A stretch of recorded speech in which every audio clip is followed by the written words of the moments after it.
You have seen the videos.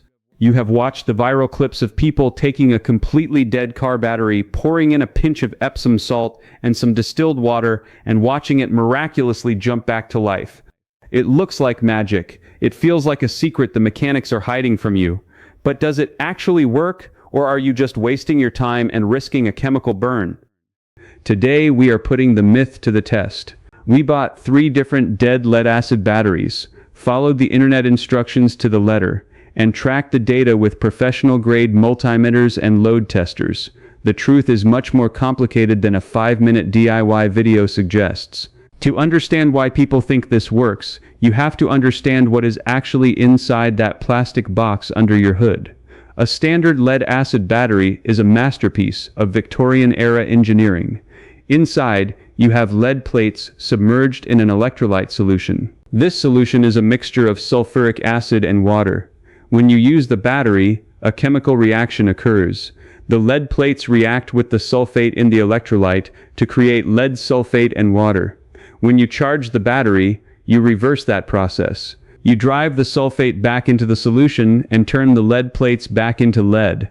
Over time, this system degrades. This is called sulfation.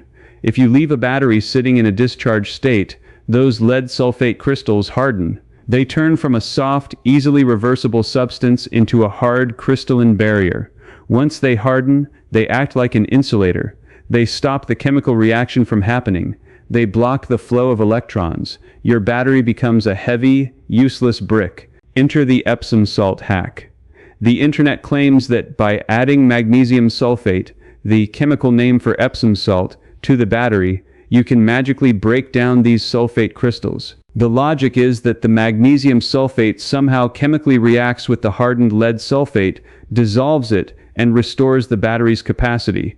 It sounds scientific, it uses fancy chemical names, but is it chemistry or is it wishful thinking? We started our experiment by sourcing 3 12-volt lead-acid batteries from a local scrapyard. All 3 were verified as dead. They wouldn't hold a charge above 9 volts, and they failed the cold cranking amps test immediately. We labeled them A, B, and C. For battery A, we did nothing. It was our control group. For battery B, we followed the exact recipe found in the most popular YouTube tutorial: 5% Epsom salt by weight, mixed with distilled water, poured into the cells. For battery C, we used a professional-grade desulfation charger, which uses high-frequency pulses to theoretically break down the crystals without adding any foreign substances. We opened the cells of battery B. The acid inside was cloudy and dark. We injected our Epsom salt solution. We then hooked it up to a standard trickle charger for 24 hours. The initial results were shocking. When we checked the voltage after the charge, battery B jumped from 9.2 volts to 12.6 volts. It actually seemed to hold a charge. We were surprised. Was the internet right all along? But wait, a static voltage reading is not the same thing as a functional battery. A battery can show 12 volts but have absolutely 0 amperage behind it. If you try to start a car, the starter motor needs a massive burst of current, measured in cold cranking amps. If the battery is damaged, it cannot deliver that current, even if the voltage looks fine on a multimeter. We moved to the load test. This is where the truth comes out. We hooked our batteries up to a carbon pile load tester. This device forces the battery to dump its energy instantly, simulating the stress of starting an engine. Battery A, our control, dropped to 0 instantly. No surprise there. Then we tested battery B, the Epsom salt battery. We set the load tester to 200 cold cranking amps. We watched the gauge. The needle dropped like a stone. Within 3 seconds, the voltage plummeted from 12.6 to 4 volts. The battery couldn't handle the load. It had the surface charge to light a multimeter, but the internal plates were so badly damaged that they couldn't sustain a current. We opened battery B up again. What we found was alarming. The Epsom salt had indeed created a chemical reaction, but it wasn't the kind we wanted. Instead of dissolving the sulfate crystals, the magnesium ions had created a new, complex salt compound that had settled at the bottom of the battery. This sludge can actually bridge the gap between the internal lead plates. That creates an internal short circuit. You haven't fixed the battery, you have turned it into a ticking time bomb. This is the hidden danger of the Epsom salt hack. Lead-acid batteries are designed to work with a very specific pure ratio of sulfuric acid and water. When you introduce magnesium sulfate, you are introducing a contaminant.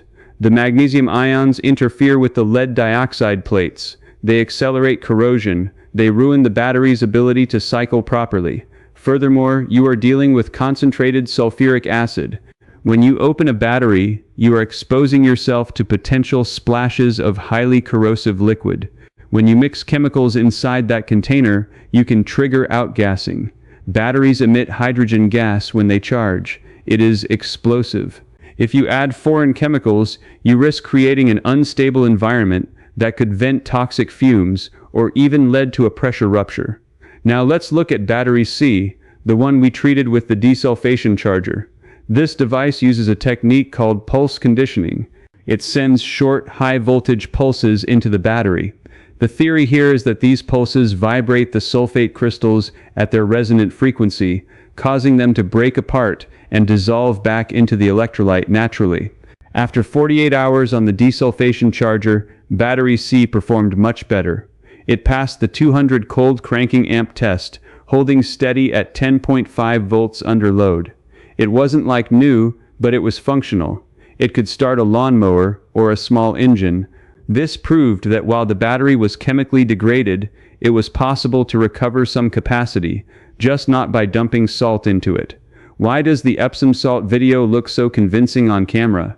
It's because of surface charge. When you add water and salt, you change the concentration of the electrolyte. This can briefly allow the battery to absorb a charge on the surface of the plates. For about an hour, the battery might look fixed to an amateur with a multimeter. But as soon as you put it under the stress of an engine start, that shallow charge disappears instantly. You are witnessing a temporary illusion, not a chemical restoration. There is a historical context for this myth. In the early 20th century, before modern battery manufacturing, some people did experiment with electrolyte additives to extend the life of lead batteries. But those batteries were physically constructed differently. They were often open cell, easier to maintain, and use different lead alloys. Modern batteries are sealed, maintenance-free, and designed to fail once the cycle life is reached. Trying to fix a modern sealed AGM or lead-acid battery with salt is like trying to fix a broken smartphone screen with tape and a wish. So, where does this leave you? If your car battery is dead, what should you actually do? First, determine if it is actually dead or just discharged. If you left your lights on, a standard charger will bring it back. If the battery is 3 to 5 years old and won't hold a charge, it is finished. That is the end of its life cycle. The lead plates have surrendered. No salt, no magic potion, and no secret trick can put that lead back together. If you are determined to save a battery that is slightly sulfated, skip the grocery store salt. Buy a high-quality smart charger that includes a pulse desulfation mode. These cost between $40 and $100. They are safe, they are designed by engineers who understand the chemistry, and they won't turn your battery into a potential hazard. Think about the cost of a car. A battery is the heart of your electrical system. It powers your fuel pump, your ECU, your lights, and your ignition. If you gamble with a hacked battery, you aren't just risking a dead car in the driveway. You are risking a total electrical failure on the highway. If that short circuit we mentioned earlier happens while you are driving, you could fry your alternator or your vehicle's computer. The cost of those repairs dwarfs the $150 you'd spend on a new, reliable battery. We live in an age of life hacks. We want to believe that there is a shortcut. We want to believe that we can outsmart the industry. But there is a reason that modern technology has become increasingly closed off. It's not just to make money. It's for safety and reliability. The Epsom salt trick is a classic example of confirmation bias. People want to save money, they see a video that promises a miracle, and when they see their multimeter jump to 12 volts, they stop testing. They declare victory. They upload their own video. The cycle continues. But the reality is that the battery is chemically compromised, physically degraded, and functionally useless for any real-world application.